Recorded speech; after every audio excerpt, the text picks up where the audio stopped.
Mesdames et messieurs, bonjour. J'espère que vous allez bien. Moi, de mon côté, ça va et bienvenue sur la route principale, mesdames et messieurs. Sur cette route, nous recevons pour vous plusieurs personnalités, plusieurs visages des différents domaines de notre société. Alors, ensemble avec nos invités, nous essayons ici de faire le portrait, les analyses et on parle actualité, on décortique certains sujets qui nous intéressent de près. Bienvenue à tous, vous l'avez suivi dans l'annonce, nous recevons aujourd'hui le président du conseil urbain de la jeunesse de la ville de Kasumbalesa, Jean-Luc Kayamba, est notre invité. Il a une partie d'homme de médias, il est journaliste, plusieurs années, professionnel des médias. Donc, ensemble avec lui, nous allons devoir parler de lui. On va parler de la délinquance juvénile à Kasumbalesa, la gestion de la ville, l'entrepreneuriat, les développements de cette ville. Nous allons aussi toucher à certaines questions qui concernent la province. Alors, il est avec nous sur ces plateaux. Nous vous accueillons et nous disons bonjour. Bonjour Hervé et bonjour à tous ceux-là qui vont nous suivre. Vous allez bien? Très bien, et toi-même? Ça va aussi. Je suis content de C'est te un voir. plaisir de partager avec toi ces plateaux. Moi également, c'est un plaisir et toute ma compassion à ce qui t'est arrivé à Colombie. Merci beaucoup. Alors, la famille, le travail, la Ouais, vie, ça va? tout le monde se porte bien, ma petite famille va aussi bien, moi-même y compris. Le travail Ça, c'est aussi, on bon. bosse. Alors, Jean-Luc Ayamba, il y a ceux-là qui te connaissent, mais les autres, ça sera leur première fois de te découvrir sur ces fauteuils orange. Qui est Jean-Luc Ayamba?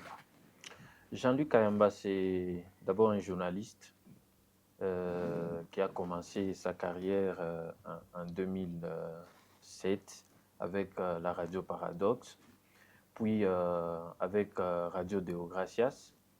À Radio Deo Gracias, nous avons bénéficié de beaucoup de formations avec la Fondation Hirondelle, Internews, UNESCO, ce qui avait conduit avec le programme Hirondelle, qui m'avait permis d'être correspondant Radio Okapi dans la ville de Kasumbalesa et dans les territoires de Sakanya. Et après la radio de Gracias, j'ai maintenant intégré la famille Marafiki, où j'avais été nommé directeur général. Et jusqu'à aujourd'hui, j'assume encore ces fonctions. Jean-Luc Kayamba, c'est cet habitant de Kasumbalesa qui a participé activement aussi à certains projets de développement, notamment les projets qui concernent la jeunesse, dans les domaines sportifs.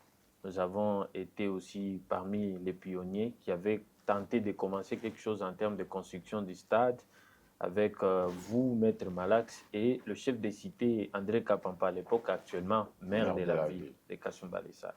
Et donc, de manière brève, voilà la présentation de Jean-Luc Kayamba. Il est sérieusement marié. C'est très important. Quel détail, détail, détail. Sérieusement. Sérieusement marié. Mais pourquoi tu caches là?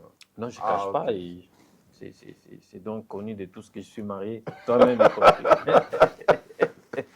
Moi, je fais comme si je te connaissais Non, pas. ouais, mais effectivement, Mais difficile de faire semblant quand bah, même. difficile parce qu'on a à couvrir beaucoup d'événements Ouais, ouais. avec toi On et a Tel évolué des Lions. ensemble.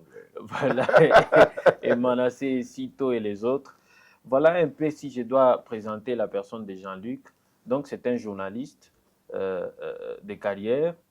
C'est jeune qui a essayé de créer sa propre voix et qui n'a pas hérité d'un quelconque nom. Donc, qui est là, qui est devant vous et qui donne aussi son histoire, qui peut inspirer à d'autres jeunes. Alors, journaliste fier de l'être Oui, fier de l'être parce dans que ces c'est pays. oui, c'est ce métier en tout cas qui m'a présenté et qui a fait de moi ce que je suis, disons. Si aujourd'hui on peut connaître Jean-Luc, c'est grâce à ces métiers. Les petits moyens que j'ai eus de ces métiers m'ont permis de me marier, de me stabiliser dans la vie. Et donc voilà, je suis très fier de l'être. Alors, à un moment, vous étiez président sectionnaire de l'Union nationale de la presse du Congo, Mhm, parce que nous parlons du journalisme. Descendons à Kasumbalesa. mhm.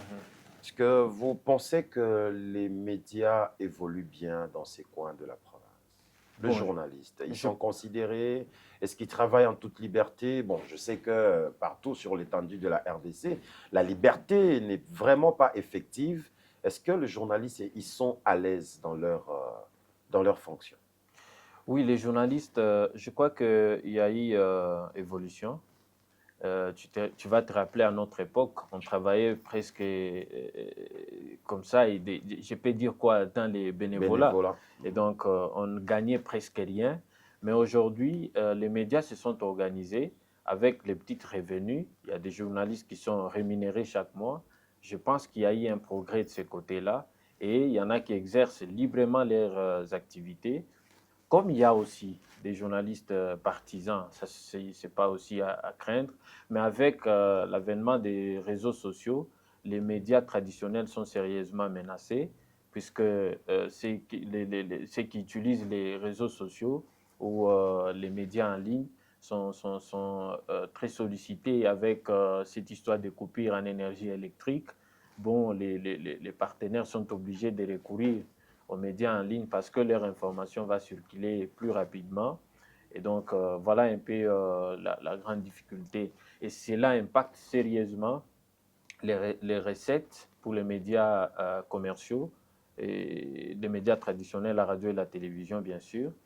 Et ça, il faut beaucoup travailler pour, parce que Kasumbalé, ça malgré tout, la radio et la télé restent un média incontournable qui atteint des milliers de personnes, qui permet aux uns et aux autres de faire parvenir ou d'atteindre leurs cibles en termes de sensibilisation et de communication. Voilà. Alors, en termes de traitement vis-à-vis de employeurs-employés, vous l'avez dit, il y a eu amélioration. Parlons maintenant de la considération sur le terrain, vis-à-vis des autorités, des hommes d'affaires ou de la population en général. Est-ce que les journalistes, il est considéré dans ces coins? Moi, j'ai toujours pensé que la considération dépend d'abord du sérieux que tu accordes à ton métier toi-même. Si tu es impartial, tu es professionnel, tu fais bien ton travail de journalisme, et donc je pense qu'on va t'accorder cette considération-là. Il ne faut pas la chercher dans la facilité, il faut l'arracher. L'arracher, c'est à travers le travail, acharné bien sûr, et il faut bien faire les choses, présenter bien les choses. Il ne faut pas qu'on te pointe que Hervé, il est de telle communauté, Hervé, il est de telle obédience. Là, déjà, même la considération verra son taux être revu à la baisse. Et je pense que il y a eu un grand travail que nous avons mené dans cette ville. Et aujourd'hui, les journalistes est sur toutes les questions, sur tous les événements. Donc, il est libre. Donc, il est libre. C'est ces métiers qui Et il t'a... est considéré. Très bien. C'est ces métiers qui t'a conduit à occuper les postes du président du conseil urbain de la jeunesse. Est-ce que tu peux nous parler d'abord du conseil urbain de la jeunesse? C'est quoi sa mission? Euh, voilà, parlez-nous un peu de cette histoire. On sait qu'il y a un conseil provincial, il y a un conseil national. Donc, parlez-nous un peu de cette structure-là. Bon, en fait, c'est la ville de Kassou. C'est pas les journalismes, oui, ça m'a présenté, mais je suis membre d'un mouvement qui s'appelle Congo Émergent. Le président, c'est le professeur Guy Keba, le président national. Ouais. Et on avait celui qui avait créé ces mouvements, c'est Lucien, fait Lucien Luamba, Ouais. qui était presque fondateur de Congo Émergent, personnel bien sûr. Et aujourd'hui, nous avons Guy Keba qui préside au niveau national ce mouvement. C'est à travers ce mouvement que j'ai accédé à ce poste de président du Conseil urbain de la jeunesse. D'abord, je me rappelle en 2022, lorsque le processus électoral a commencé, d'abord, même avant le processus, il y a Maître Malak qui s'était autoproclamé comme Malax Luang. président, oui, du conseil. Et puis les jeunes s'étaient révoltés, alertés. Le maire avait mis sur pied une équipe de jeunes. Et moi, j'étais à l'époque interface entre les jeunes et la mairie, ce qui avait permis qu'on arrive à organiser les élections. Et la structure qui m'avait présenté, c'est connu de tous, et donc cette structure qui m'a amené jusqu'à la présidence avec la plateforme qu'on avait créée qui regroupait beaucoup d'associations qui s'appellent BESACO, et cette plateforme existe jusqu'à aujourd'hui. Il y a GGT, Ville des Palmes, RTDC, ATP, ACP, beaucoup de structures qui m'avaient présenté comme candidat président. Et voilà, nous avions gagné les élections en 2022. Alors, vous avez demandé, c'est quoi finalement ces C'est quoi votre conseils? Nous sommes mission? le C'est quoi premier, les rôles de ces nous conseils? sommes le premier conseil urbain de la jeunesse à exister dans la ville de Kasumbalesa. Le rôle, c'est d'abord, nous sommes un organe officiel de représentation des jeunes. C'est-à-dire, c'est nous qui représentons les jeunes auprès du ministère de tutelle et même auprès des autorités. Et nous sommes un ensemble, comme je l'ai dit, des ONG, des mouvements et les associations sans but lucratif qui œuvrent dans les domaines de la jeunesse. Notre objectif, c'est aussi de formuler les avis auprès des avis et propositions auprès du ministère ayant dans ses attributions la jeunesse. Et nous formulons ces avis sur des questions qui concernent la jeunesse. Parce que l'objectif est de se rassurer que la jeunesse se porte bien, la jeunesse, elle est bien encadrée et son avenir est assuré. Nous organisons également des rencontres, des échanges entre jeunes pour le partage de connaissances et d'expériences en vue toujours d'assurer un avenir meilleur. Voilà un peu ce que nous pouvons appeler conseil de la jeunesse. Notre objectif, c'est de plaider en faveur des jeunes. Plaider en faveur des jeunes. Voilà. Alors, plaider en faveur des jeunes, est-ce que vous êtes un mouvement Pas associé, un mouvement, bon, plutôt une nous sommes structure, un organe au sein du ministère de la jeunesse. Ok, donc vous faites partie de l'officiel, vous êtes de l'État, Effectivement, du effectivement, gouvernement congolais. Effectivement. Est-ce que vous vous sentez à l'aise dans l'exercice de votre rôle? Oui, nous nous sentons à l'aise, mais c'est les moyens qui ne suivent pas.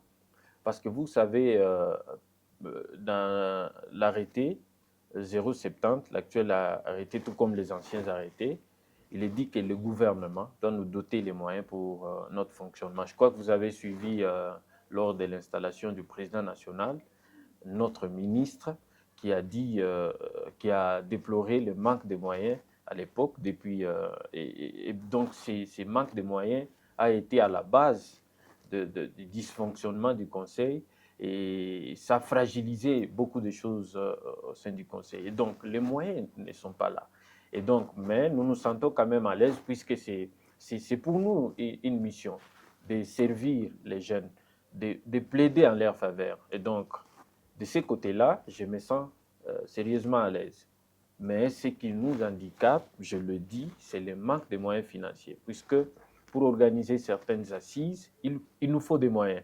Pour aller dans d'autres villes, essayer de plaider pour arracher quelque chose en faveur des jeunes, il faut des moyens. Il faut des moyens financiers et ça doit venir, mais il n'y a pas encore. Ça doit venir, mais il n'y a pas encore, donc difficile de bien réaliser votre mission comme il le faut. Eh bien, je vais vous rappeler que même l'année passée, nous avons adressé une correspondance auprès du maire pour rappeler que depuis notre installation, nous n'avons pas bénéficié de frais de fonctionnement, de subventions, rien. Et cela nous mettait en difficulté.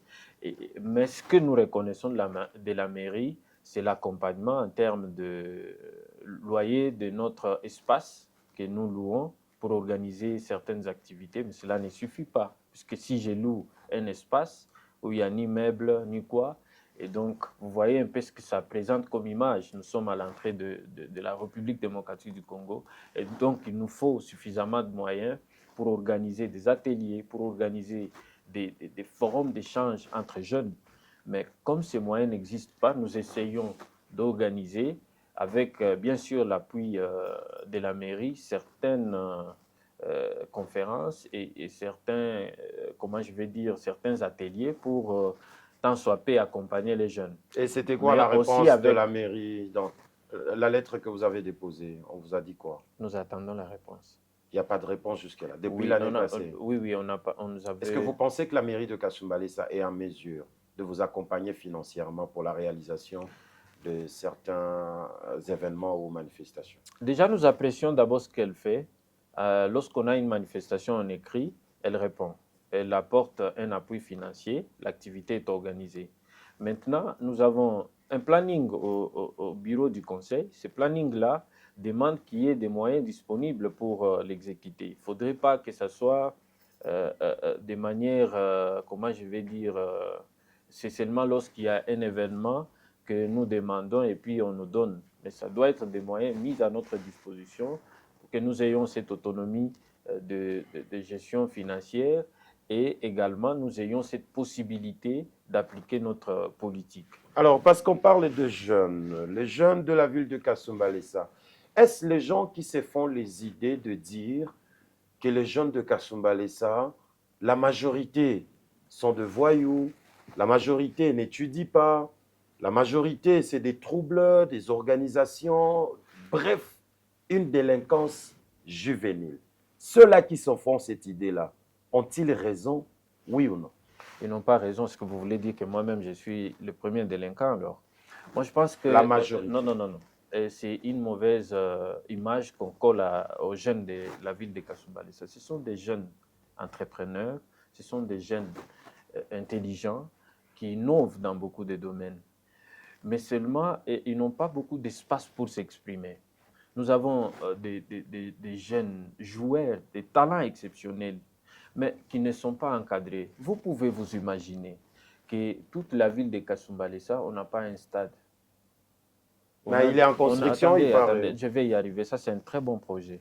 On a des terrains, on a des terrains impraticables dans la ville de Kasumbalesa qui nous donnent beaucoup de moyens. La ville qui fournit beaucoup de moyens financiers à la République. Mais on n'a pas des stades. Aujourd'hui, les championnats souffrent.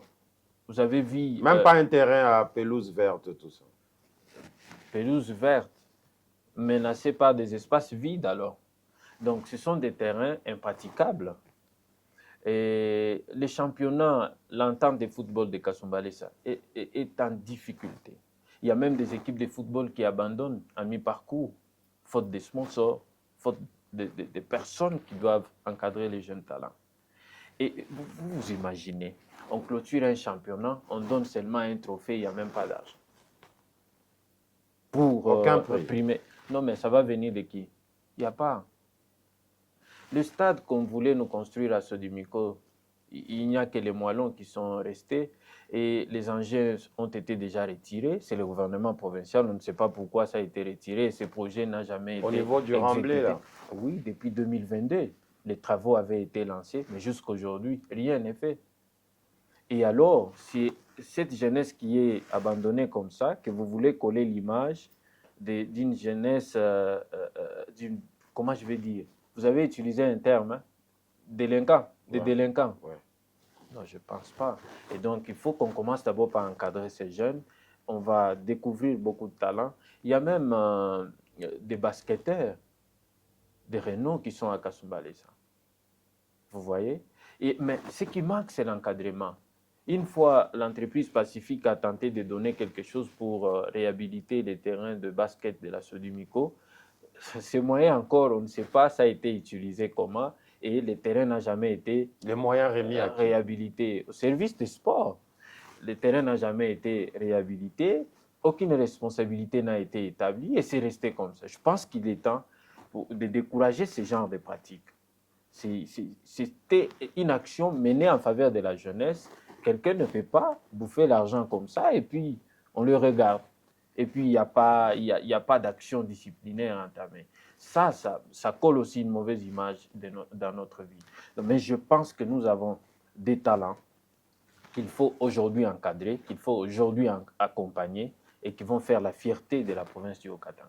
Mais lorsqu'on voit une ville comme Kasumbalesa, c'est aujourd'hui des soulèvements, demain des affrontements entre partis politiques, entre associations, c'est des troubles, on casse, on incendie, on brûle ça et là. Il y a certains investisseurs qui ont même peur de venir investir à Kasumbalesa, pensant que demain ou après-demain, l'œuvre qu'on va ériger sera détruite. C'est une ville qui, depuis un moment, depuis la veille des élections, est sous une chaleur politique les autorités n'arrivent pas à maîtriser. Qu'est-ce qui se passe exactement? Parle-nous, cher président de la jeunesse. Hervé, je pense que on a peut-être pas bien fait la lecture de la ville sur la jeunesse, bien sûr. Il y a eu des événements dans le passé, oui, des violences, les jeunes qui descendaient dans la rue pour casser, revendiquer les droits de certaines personnes qui étaient dans des fauteuils VIP et qui les télécommandaient. Tout ça, c'est parce qu'il y a un taux de chômage très élevé. La cause, elle est celle-là, la pauvreté aussi. On peut être avec toi à la frontière là le matin, tu verras le nombre de jeunes qui traversent de l'autre côté de la Zambie pour aller chercher le pain quotidien. Parce que le taux de chômage est vraiment élevé et il faut y travailler. Et la lecture qu'on a fait au bureau du conseil, c'est que il y a aussi la pauvreté qui a frappé beaucoup de familles et les parents n'ont plus de responsabilité sur leurs enfants. Il y a aussi l'influence des groupes. Moi, je travaille en Zambie, je gagne un peu d'argent. Je vois mon ami qui va à l'extension de l'Inoulou chaque jour. Je lui dis, mon frère, tu perds ton temps, viens, on part. Et puis, quand on m'invite là, c'est pour aller chercher l'argent et adhérer à des pratiques, des drogues, par exemple, de consommation de drogues. Tu te rappelles à l'époque, au niveau de la zone neutre, il y avait des tentes où des jeunes... On vendait la drogue. Voilà. Et donc...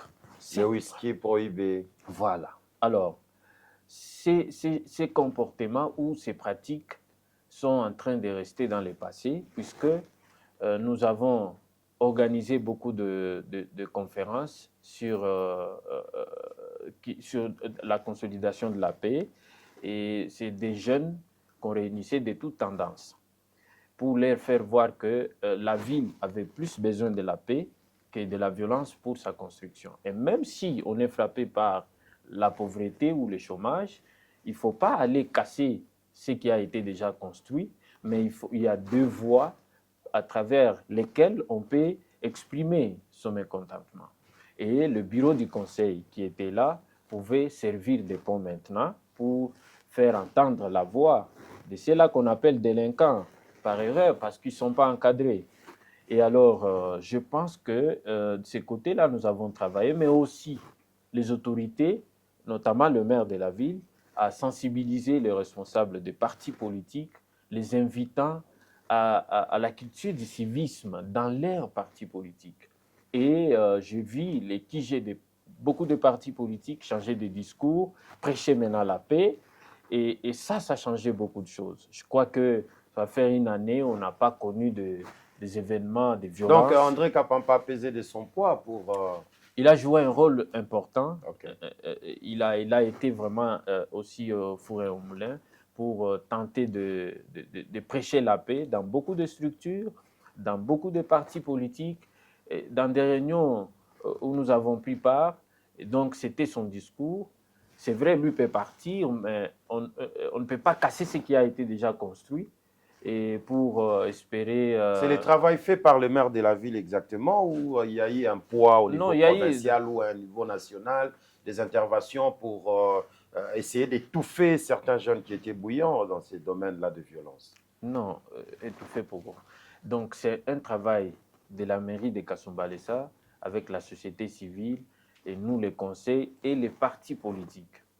Et les responsables des partis politiques de Kasumbalesa. Je pense que c'est ça. Il n'y a pas eu un marteau. Nous avons pris tous conscience que la paix valait mieux que tout. Et donc, il ne fallait pas nous taper sur la tête pour qu'on comprenne qu'il fallait éviter la violence. Il fallait prêcher maintenant développement et construction de la ville. Puisque cette ville n'a jamais été construite, il faut maintenant poser des bases solides et ériger des édifices qui vont redorer l'image de cette ville. Il ne faut pas être trop dans la délinquance et espérer que celle-ci va apporter les développements. Est-ce que vous pensez que ça va vraiment se développer cette ville? Oui, je crois que ça va se développer, encore avec un peu de volonté, ça va se développer. La volonté et les moyens provenant d'où? Bon, effectivement, c'est là le problème. Les moyens, il faut les mobiliser. Mais je pense que l'administration André Kapampa se bat en nous construisant d'abord des routes. Ces ouvertures-là, c'est déjà un aspect important de développement. Et il y a des ponts qui sont jetés ça et là. Et il y a aussi d'autres projets importants d'assainissement. J'ai vu une offre d'emploi qu'il a lancée. Donc ça permet également d'apporter un plus dans le développement et dans la construction de la ville. Il y a ces projets des stades dont on voulait parler. C'est aussi une autre image qu'on veut donner de Kasumba Balessa. Donc, c'est une aventure que le maire de la ville a commencé. Un projet qui date de plus de 10 ans, jamais réalisé. De plus de 10 ans, oui. Un projet peut même... Vous l'avez souligné qu'on a participé à la création de cette idée. Effectivement, un projet peut faire même 20 ans. Mais il faut toujours rester positif, chercher des moyens pour le concrétiser. Qu'est-ce qui bloque? Ça ne bloque pas parce que ça a déjà commencé. Il y a déjà les premiers travaux qui ont commencé, donc ça ne bloque pas. Il y a combien de temps? Il y a une année. Déjà? Puisque, non, je vais vous rappeler, le gouverneur... C'est quoi les premiers travaux que vous avez vus là-bas? Non, mais attendez. Parce qu'on a encerclé cet enclos où se passe beaucoup de criminalité. Il y a des criminels qui se cachent à l'intérieur. Nous avons eu ce genre de dénonciations de certaines personnes de Kasumba Balessa qui nous ont appelés que depuis qu'on a encerclé cet enclos, c'est la brousse qui pousse là-bas. Il y a des voyous qui vont se cacher là-bas, fumant de la drogue, ainsi de suite. On a vu la pose de la première pierre avec la société, je pense, de M. Bavon Banza. Mais depuis lors, les travaux n'ont pas commencé. Selon vous, qu'est-ce qui bloque? Hervé, il revient à vous, et c'est là qu'ils ont dénoncé qu'il y avait des délinquants, de motiver cette thèse. Moi, je ne peux pas aller dans ce sens. Moi, je pense que c'est un projet qui est important. Nous avons dérangé le maire de la ville pour ça.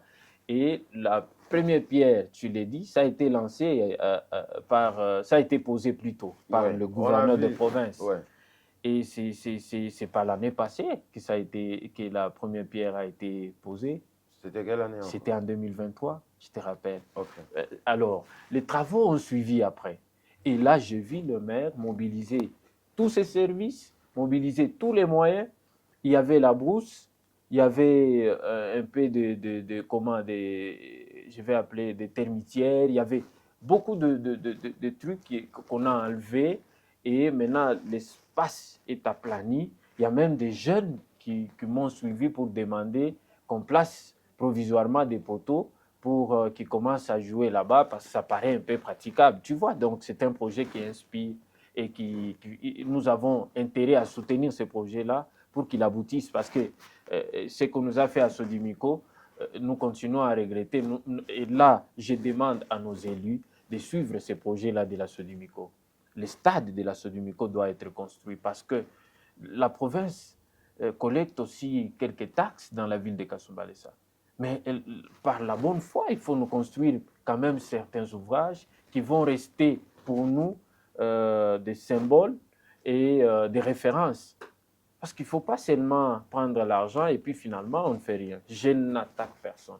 Mais ici, je suis animé par un souci de voir la jeunesse de Kasumba Balessa être encadrée. Vous avez peur d'attaquer? Attaquer pourquoi? J'ai dit la vérité.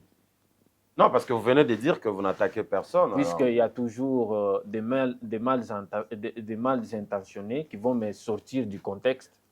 Mais mon frère, un coin comme Sodimiko, vous venez vous lancer, vous mettez des engins, les gens commencent, l'entreprise met même des moellons et tout. L'espoir est là. Et puis du coup, vous retirez les engins et l'entreprise. Pas de communication. Depuis 2022, aujourd'hui 2026, qu'est-ce qu'on va dire? Cette ville ne donne rien à la province. Non, elle donne. Alors, qu'est-ce qu'on fait? Je pense que nous demandons à nos élus de suivre ces projets-là. Mais le projet du stade de la douane, je connais bien Kasumba Balessa, de la douane, c'est un projet qui appelle notre soutien et notre appui. Alors, avant qu'on parle entrepreneuriat, parlons du mandat, du premier mandat du président de la République 2019-2023. Et aujourd'hui, on voit le maire de la ville qui est là depuis 2018, je pense, comme maire de la ville, parce qu'il était avant comme chef de cité. Il est revenu comme maire de la ville. Est-ce qu'aujourd'hui, parce que vous représentez la jeunesse de Kasumba Balessa, est-ce que le maire de la ville de Kasumba Balessa a la confiance de jeunes que vous dirigez? Je pense que c'est une bonne question. Le maire a la confiance par le fait qu'avec lui, dans l'entrepreneuriat, nous en parlerons bientôt, il a quand même donné quelques contrats aux jeunes, aux entreprises qui appartiennent à des jeunes que nous connaissons. Puisque même quand on parle du Conseil de la jeunesse, nous voyons, l'objectif ici, c'est de pousser les jeunes à se restructurer dans des associations et des mouvements. Et nous connaissons des jeunes qui ont bénéficié des contrats. Et le maire, de par ces faits, il a la confiance de la jeunesse. Puisque vous parlez du mandat du chef de l'État, le premier est celui-ci, je crois qu'il y a des actions posées par le président de la République qui méritent d'être saluées. Par exemple? Nous avons la nouvelle station qui va alimenter Kasumbalé, je crois même une grande partie du territoire de Sakagne en électricité. Nous avons la route qui quitte Kasumbalé vers Sakanya. Vous avez les bureaux modernisés de la régie des eaux. Il n'y avait pas, tu connais l'ancien bureau, ce que ça représentait. On avait même peur d'y aller. La régie des eaux, elle existe à Kasumbalé? Oui, elle existe. Elle fournit en eau potable? Bon, quelques abonnés, bien sûr. Quelques abonnés. Mais elle existe. Elle existe. Évaluée à combien de pourcents? Ah, est-ce combien de maisons, combien de maisons bénéficient? C'est dangereux pour moi. Mais ça va me demander... On a construit des bureaux, mais on n'a pas renouvelé des machines, des pompes, ainsi de suite. On n'a pas élargi les champs d'approvisionnement et tout. Je crois que les travaux sont en cours dans ce sens-là. Vous croyez où il y a des travaux en cours? Les travaux sont en projet ou en exécution? Il y a des projets qui sont en cours et en projet. Non. OK. Il faut qu'on se mette d'accord. Donc, Kasumbalé, ça peut s'attendre un jour à avoir des robinets partout, dans toutes les parcelles? Ça va arriver. Dans combien de temps à peu près? Je ne suis pas auteur de ce projet pour fixer un temps, mais je sais que ça va arriver. Donc, le président de la République a la confiance de la jeunesse de Kasumbalé? Effectivement. Le gouvernement provincial aussi? Alors, je voudrais qu'on parle un peu de notre aspect. Il y a une parenthèse qu'on avait très vite fermée. Oui. Vous savez, au sein de... ça, c'est pour combattre aussi la délinquance. Je vais revenir sur le gouvernement provincial. C'est pour combattre la délinquance. Nous allons demander la création de quelques centres de formation et d'apprentissage de métiers. Si c'est créé, ça va beaucoup aider aux jeunes. Au niveau du conseil, on a conçu un programme Jeunes égale un métier. Ça veut dire, nous entendons la création de centres de formation où les jeunes apprendront plusieurs métiers. Mais il y a aussi des centres qui existent, mais qui ne sont pas appuyés. Par exemple, l'ONG Ville de Palme, membre du Conseil de la jeunesse, a un très grand centre d'apprentissage des métiers et de formation, mais finalement qui n'est pas beaucoup plus soutenu. Et ça demande que nous puissions également beaucoup plus les promouvoir et appeler les jeunes à les fréquenter. Et tous ces jeunes qu'on forme dans ces centres-là seront déversés où? Vous avez des entreprises à Kasumbalé? Il y en a. Il y a des entreprises à Kasumbalé. Et bon, l'objectif aussi, c'est que quand on te forme, notre objectif, c'est qu'on forme un jeune, qu'il soit aussi capable de créer un autre emploi. Tu apprends la menuiserie, par exemple, tu crées ton propre atelier, tu vas aussi engager d'autres jeunes. Très bien. Donc, je pense que c'est ça l'objectif du programme Jeunes égale un métier. OK. Et donc, c'est une parenthèse que je voulais ouvrir et fermer très rapidement.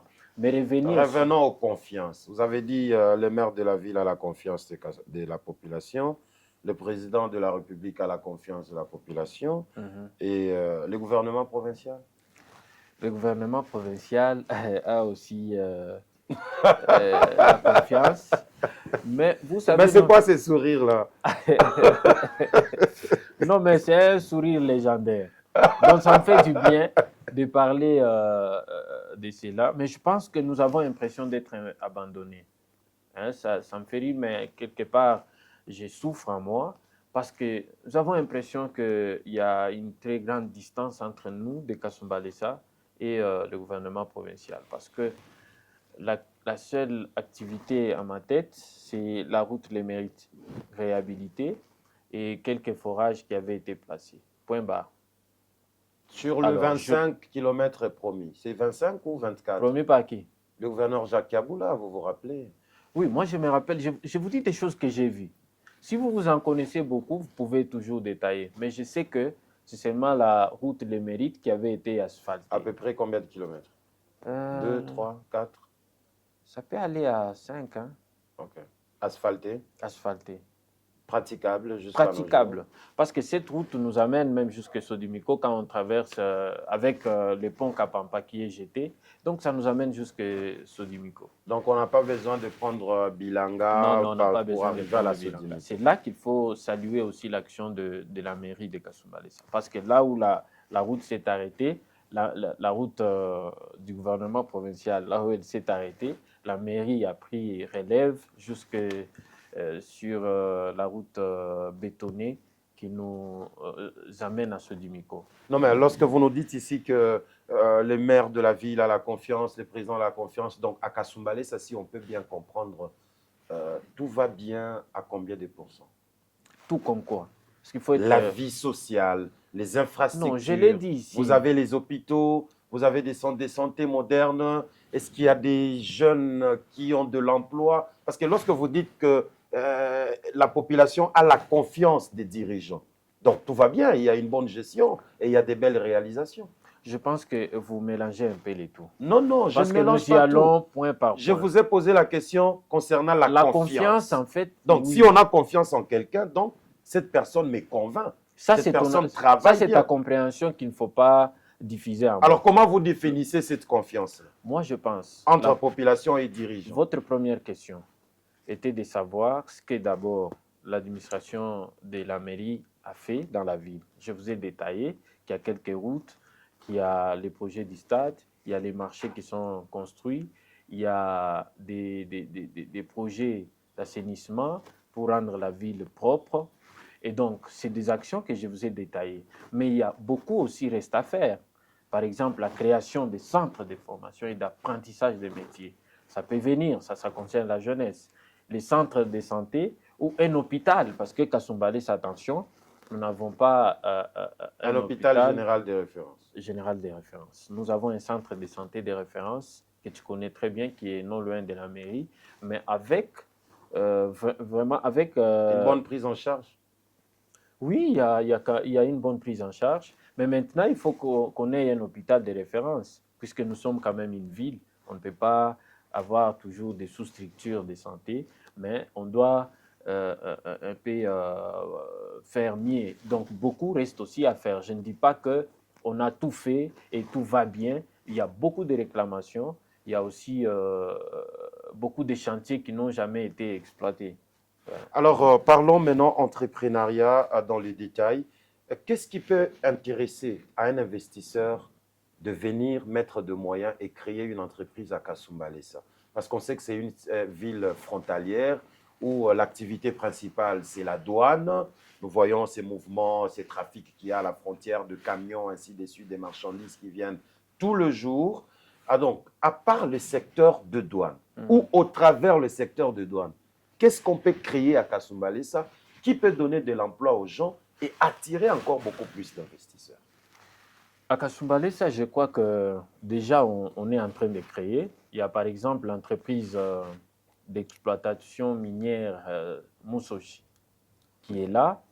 Et les mines aussi, ça peut attirer beaucoup d'investisseurs. Oui. Alors, cette entreprise est là.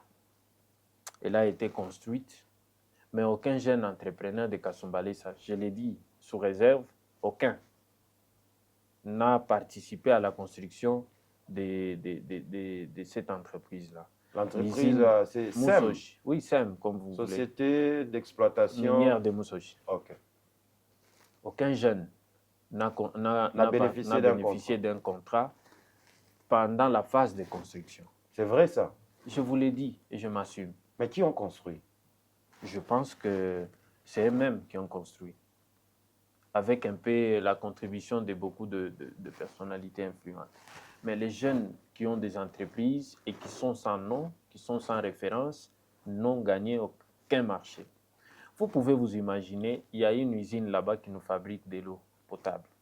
Mais on préfère importer de l'autre côté pour servir son personnel.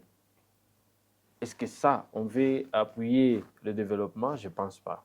On veut appuyer les entrepreneurs locaux? Je ne crois pas. Je pense que... Donc, ce sont des expatriés.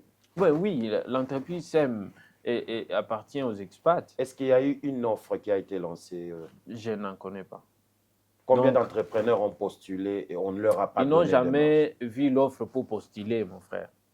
Ils n'ont jamais vu. Mais les offres, généralement, se passent sur les sites de l'ARSP, ainsi de suite, l'autorité de régulation de la sous-traitance. Est-ce que ça a été structuré dans ce sens-là, où ces gens sont venus directement et ils ont commencé à implanter leur matériel? Nous connaissons la façon de faire les choses du directeur général de l'ARSP et nous nous remettons à sa sagesse pour que les jeunes entrepreneurs de Kasumbalesa soient rétablis dans leurs droits. Parce que c'est de leur droit de gagner le marché dans leurs milliers de vies. Et donc, nous pensons qu'il va jouer à un bon arbitrage. Nous avons manqué à la construction. Nous ne savons pas qui a fourni les tôles, qui a fourni les ciments, qui a fourni ceci et cela. Tous les matériaux de construction, nous ne savons pas. Qui les a déclarés à la douane, nous ne savons pas. Il avait quelle influence. Mais les jeunes que nous connaissons dans la ville, les jeunes déclarants que nous connaissons, je ne pense pas qu'ils aient gagné ce marché-là. Vous ne pensez pas ou vous avez déjà identifié le problème? Mon frère, nous sommes un bureau de conseil urbain de la jeunesse, bien informé, qui est en contact avec les entrepreneurs. Nous avions mis sur pied une corporation des entrepreneurs de Kasumbalesa depuis 2023, je crois. Et au début, on avait organisé un très grand salon de jeunes entrepreneurs qui avait débouché sur la signature de contrats entre la mairie et les entrepreneurs dans beaucoup d'aspects. Aujourd'hui où je vous parle, un autre entrepreneur, GGT, a gagné le marché d'assainissement du marché Kabulo. Vous voyez, donc nous sommes suffisamment informés. Nous ne pouvons pas venir sur ces beaux studios et vous dire n'importe quoi. Sur ce beau plateau, vous l'acceptez aussi. Vous dire n'importe quoi. Non, nous assumons et nous pensons que s'ils ont des contre-vérités, ils peuvent toujours vous les donner et nous allons nous confronter parce que l'objectif ici n'est pas de faire mal, mais de trouver une solution pour ces jeunes. Parce que vous avez parlé de la délinquance. Comment combattre si on ne veut pas donner l'emploi aux jeunes? Et tout le monde ne va pas travailler à SEM, mais à travers l'entrepreneuriat, Jean-Luc gagne un marché de sécurité, par exemple. Toi, tu gagnes un marché de transport, l'autre gagne un marché de douanement. Nous allons engager beaucoup de jeunes, quand bien même on ne pourra pas servir tout le monde, mais ça va créer des emplois directs. Le chef de l'État, à travers l'ARSP, a dit qu'il va créer des millionnaires congolais. Comment, à la construction de SEM, on n'a créé aucun millionnaire, même en francs congolais? Et donc, ça doit nous interpeller et ça doit demander à SEM de bien réfléchir et aussi, comme je l'ai dit, nous nous remettons à la sagesse du directeur général de l'ARSP qui pourra bien arbitrer, l'honorable Miguel, pour que nous puissions être rétablis dans nos droits. Avoir le marché à SEM, c'est un droit. Au moins qu'on nous dise que la loi ne permet pas aux entrepreneurs locaux d'accéder au marché de SEM. Est-ce que vous êtes sûr d'avoir identifié des entrepreneurs à mesure et capables de rendre un service digne de son nom et sous ou selon les attentes de la société? Je l'ai dit. Aujourd'hui, par exemple, on lance une offre, un marché de construction d'une usine à Moussochi. Vous pensez qu'il y a des entrepreneurs de Kasumbalesa qui peuvent rendre ces services comme il les faut? Il y a des entreprises qui ont construit les écoles à Kasumbalesa. SEM a construit une école à Moussochi. Posez la question, c'est quel entrepreneur de Kasumbalesa qui a participé à la construction ou qui a construit cette école-là? Or, vous connaissez, à Kasumbalesa, il existe des écoles qui ont été construites par les entrepreneurs de la ville. Et donc, on ne peut pas venir aujourd'hui nous dire qu'il n'y a pas une expertise locales, non, il y en a. C'est de la mauvaise foi. Donc, Est-ce qu'ils si sont l'offre, enregistrés sur les registres de l'ARSP? non, pas seulement à l'ARSP, je vous ai dit, nous avons un réseau des entrepreneurs. Nous collaborons avec la FEC locale. Et la FEC a recensé des entrepreneurs qui sont en ordre, qui ont tous les documents et qui fonctionnent. Enfin, je vous ai dit, alors, vous voyez l'assainissement de la ville aujourd'hui. C'est un entrepreneur, Ville des Palmes, qui accompagne, qui pilote ce projet, Qui les fait très bien. qui le fait très bien. J'apprécie. Qui les fait très bien. Oui, j'apprécie. On a une ville propre à Kasumbalesa. Bon, on ne peut pas aujourd'hui dire que on ne peut pas déjà évaluer. Non, c'est juste une parenthèse. Oui, la ville est en train de On devenir connaît propre. par oui ou non. La ville est en train de devenir propre. Devenir. Parce que chaque jour, il y a des gens qui ramassent des déchets. La ville devient propre. Elle va devenir très propre. Alors, je pense que c'est une question très cruciale. Je voulais finir, Hervé, oui, allez-y, quelques allez-y. minutes. Il y a des entrepreneurs qui sont en ordre, qui ont même les documents de l'ARSP, comme tu as posé la question, mais qui circulent avec leurs documents, qui sont très bien structurés, même sur le plan financier, qui ont des entreprises bien organisées. Ils ont des moyens. Oui, mais qui ne voient pas les offres. Comment je vais postuler? Je ne vois pas l'offre. Non, mais vous savez, dans ces secteurs-là, il y a aussi beaucoup de petits aventuriers. Vous recevez l'argent et vous n'êtes plus à mesure de rendre le service demandé. Il y a des jeunes qui prennent l'argent et puis, bon, voilà, ils disparaissent ainsi de suite. C'est des choses à réguler dans ces secteurs-là. Kasumbalesa, des jeunes entrepreneurs qui disposent d'abord de leurs moyens. Tu lui dis, construis-moi une école et puis je vais te donner l'argent après. Il va le faire. Il y en a. Enfin, il faut qu'on apprenne à encourager ces jeunes entrepreneurs-là. Kasumbalesa a toutes ces potentialités-là. Donc, c'est une question de volonté. Et côté recrutement, j'ai vu quand même certaines personnes se plaindre. Genre, les recrutements, on n'a pas beaucoup ciblé. Bon, moi, je n'aime pas trop ces mots-là, bien que ça existe, les autochtones ou les gens de la place, les habitants de Kasumbalesa. Il y a des gens qui sont venus d'autres villes pour venir travailler à Sem. Il faut aimer ces mots-là autochtones, parce que et moi et toi, nous sommes tous autochtones. Nous vivons là-bas. Il ne faut pas l'amener dans la lignée Non, tribale. généralement, ça prend une autre connotation. Les gens prennent ça du côté tribal ou appartenance à l'ethnie, ainsi de suite. C'est pourquoi on parle des habitants de Kasumbalesa. Est-ce qu'ils sont engagés dans cette société? Bon, moi, je pense que tout le monde ne sera pas engagé là-bas. D'abord, tout le monde ne sera pas engagé. Mais il y a quelques-uns qui sont déjà engagés par SEM. Ça, nous apprécions. Mais il y a des jeunes... il ne faut pas seulement donner comme travail... Tu sais comment on appelle tout travaux, c'est ça? Oui. Tout travaux, c'est là que vous allez ramasser beaucoup de jeunes de Kasumbalesa. Non, cette politique-là, nous ne l'acceptons pas. Nous voulons que même dans les organes de prise de décision des SEM, on retrouve des jeunes de Kasumbalesa, que l'argent reste là-bas. Qui doit militer pour ça? Nous sommes là tous, c'est la société civile. Et la société civile et c'est ce que vous faites? Oui, c'est ce que nous faisons. Nous continuons à parler. Je pense que dans un cadre très, très formel, nous allons échanger avec les responsables des SEM pour qu'ils voient comment prendre en compte les réclamations de la jeunesse de Kasumbalesa. Et ça va venir bientôt. Alors, je pense que c'est très important. L'honorable Miguel Katem, qui est en train de nous suivre, nous faisons confiance à votre leadership. En tout cas, c'est une question très, très intéressante.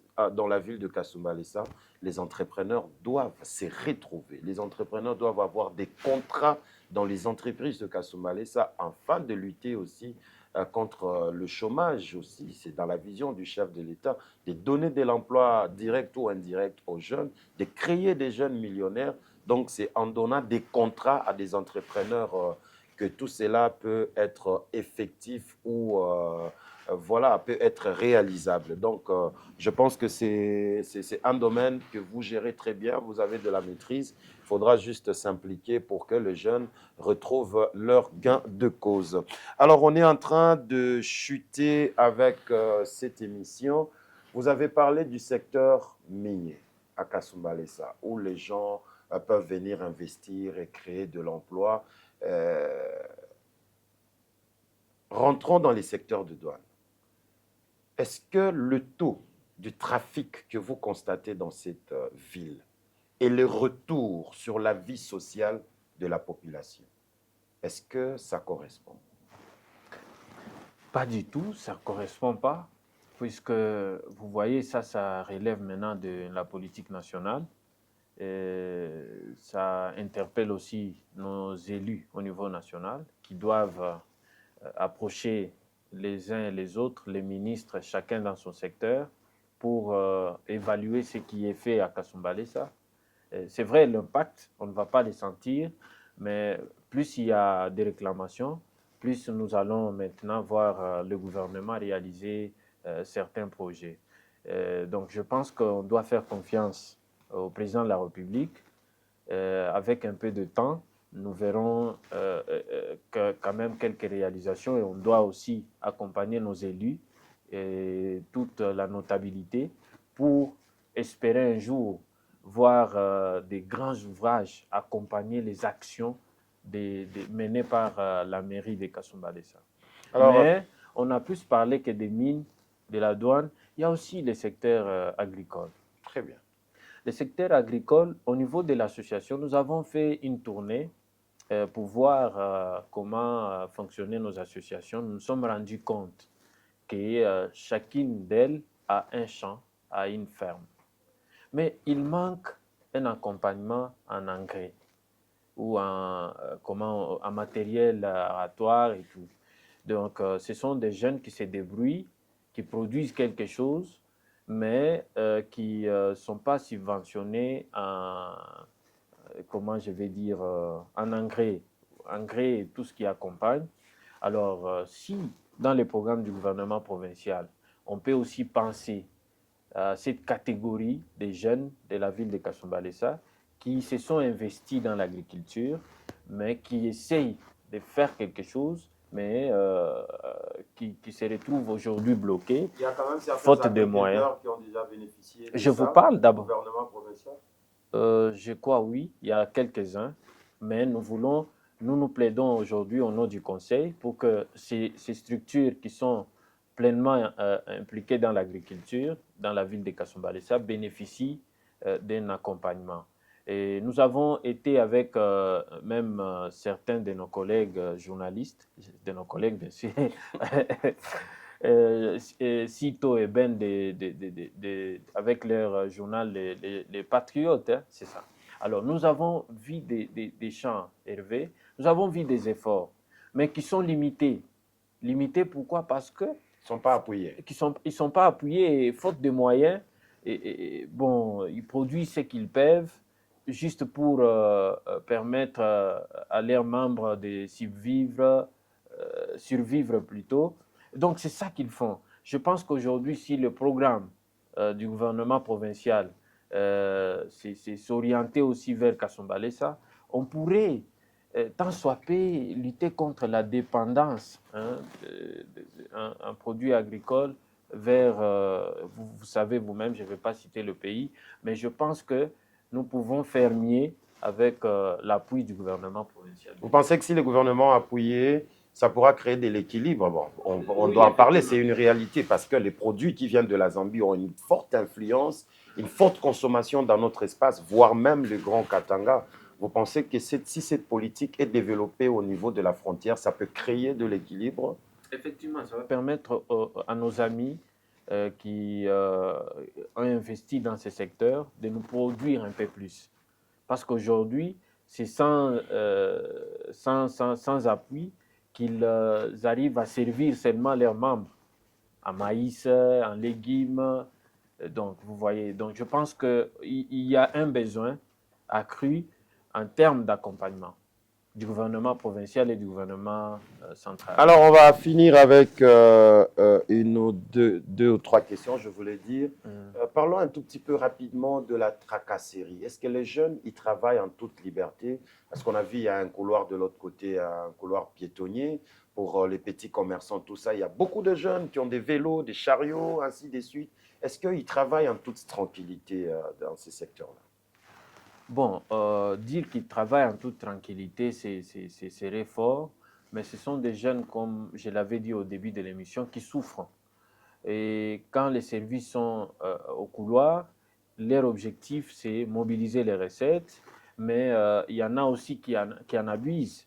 Au-delà même de la mobilisation des recettes, on essaie de fixer un peu un taux élevé, ce qui met un peu en difficulté certains jeunes, même pour déclarer certains produits. C'est comme une association de transporteurs de planches qui nous avait approchés. Les taux a été sérieusement revus à la hausse et du coup, les importateurs préfèrent faire passer leurs produits à Mocambo. Et l'association est frappée sérieusement et c'est le chômage qui est créé. Donc je pense que ça interpelle les uns et les autres à voir comment améliorer. L'approche ici, bon, c'est vrai, on doit maximiser les recettes, mais il faut aussi créer des conditions favorables aux habitants des Kasumbalesa qui sont à la frontière, qui doivent aussi profiter de la présence de la frontière, et bon, qui doivent tirer un peu profit. On doit essayer d'équilibrer. C'est des petits commerçants, c'est des petits importateurs. Vous savez, dans les commerces, c'est celui qui offre mieux qui gagne. D'autres frontières, quand elles offrent mieux, les importateurs s'orientent là-bas. Et donc, ici, à Kasumbalé, ça maintenant, c'est le chômage qui frappe les jeunes. Donc, nous plaidons que la douane puisse un peu assouplir certaines mesures. Je sais que la décision ne viendra pas de Kasumbalé, ça, mais des autorités un peu au plus haut niveau qui vont nous suivre et qui pourront voir comment équilibrer. Mesdames et messieurs, cette émission est riche. Il y a des sujets très profonds qu'on a évoqués tout au long de cette émission. Alors, vous pouvez couper les parties, partager, mettez sur les réseaux sociaux, envoyez aux concernés. La population de Kasumbalé, ça a besoin de ça. Les jeunes de Kasumbalé, ça ont besoin de ça. Il nous fallait un invité de cette taille, de cette qualité pour venir nous éclaircir et nous révéler certaines histoires où il y avait certaines zones d'ombre. Je pense que là, les autorités et les concernés devront prendre des bonnes décisions. Jean-Luc Kayamba, élu pour un mandat de combien d'années? Élu pour un mandat de 3 ans, qui a expiré, et comme tous les autres conseils à travers la province. Donc, vous attendez l'organisation des élections? J'attends impatiemment. Qui doit organiser? C'est le gouvernement provincial. OK. Donc, je pense que ceux qui veulent les élections comme moi doivent attendre, s'apaiser, ça va être organisé. Les conditions sont définies dans l'arrêté 070. Et donc, pour le moment, vous m'avez invité comme président en exercice. Donc, je pense que, moment venu, quand on va annoncer les élections, je viendrai pour vous parler des conditions qu'il faille respecter et participer. Vous allez vous représenter encore? Je pense que faire 2 mandats, c'est épuisant. C'est épuisant. Mais je me remettrai à la... Vous avez tiré cette réponse de quelqu'un, hein? Oui, oui. C'est épuisant parce que, vous savez, dans les conditions actuelles, vous êtes obligé d'utiliser plus d'énergie, vos moyens privés, parce que les gens font la confusion. C'est peut-être l'apparence qu'on donne, c'est nos moyens personnels. Et les gens pensent que vous bénéficiez. Oui, ils pensent que nous bénéficions de cela. Je l'ai dit sous le contrôle de la mairie. Donc, beaucoup d'activités qu'on Parce que j'ai vu, il y a beaucoup de jeunes dans les réseaux sociaux qui veulent ton départ, tout ça. Les élections n'auront pas lieu dans les réseaux sociaux. Elles auront lieu... Non, non, ils veulent quand même que tu partes pour laisser la place. Il n'y a pas de problème. Moi, je l'ai dit que je ne vais pas m'éterniser. Je vous l'ai dit que 2 mandats, c'est épuisant. Mais je partirai selon la volonté, dans les normes. Et respectant bien sûr les textes. Moi-même, je suis un garçon discipliné. Et donc, je pense que je vais respecter les textes. Mais ce sont les structures, membres du conseil, qui doivent réclamer, puisqu'ils font partie de ce qu'on appelle Assemblée générale. C'est eux qui doivent s'exprimer. Il ne faut pas prendre les jeunes des réseaux sociaux et venir m'opposer à eux. Je n'ai pas un problème contre eux, mais je vous dis que vous gérez tous ces jeunes.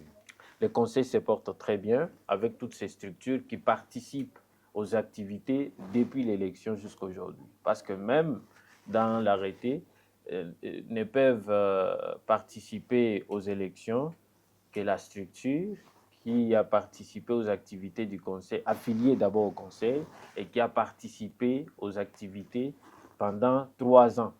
3 ans avant la tenue de l'Assemblée élective. Je pense que Jean-Luc n'est pas... Il y a beaucoup de jeunes ambitieux qui veulent occuper Oui, ces postes-là. on a inspiré. Vous voyez, donc c'est très bien comme ça. Moi, je voudrais même qu'à l'élection prochaine, qu'on ait 200 jeunes candidats présidents du conseil, parce que nous sommes le premier conseil. C'est nous qui traçons le chemin. Et nous pensons que... Vous êtes un bon exemple. Je ne peux pas me juger moi-même, ce serait trop. L'auto-évaluation. Je ne saurais pas le faire. Je laisse aux autres d'évaluer et de me dire ce que je mérite. Qu'est-ce que les gens disent de vous? Ah, pour l'instant, je suis préoccupé à plaider, voilà, à plaider. Hervé, pour l'instant, je suis Je ne peux pas t'auto-évaluer. Qu'est-ce que tu entends? Les gens disent quoi de ton mandat? Les gens disent quoi?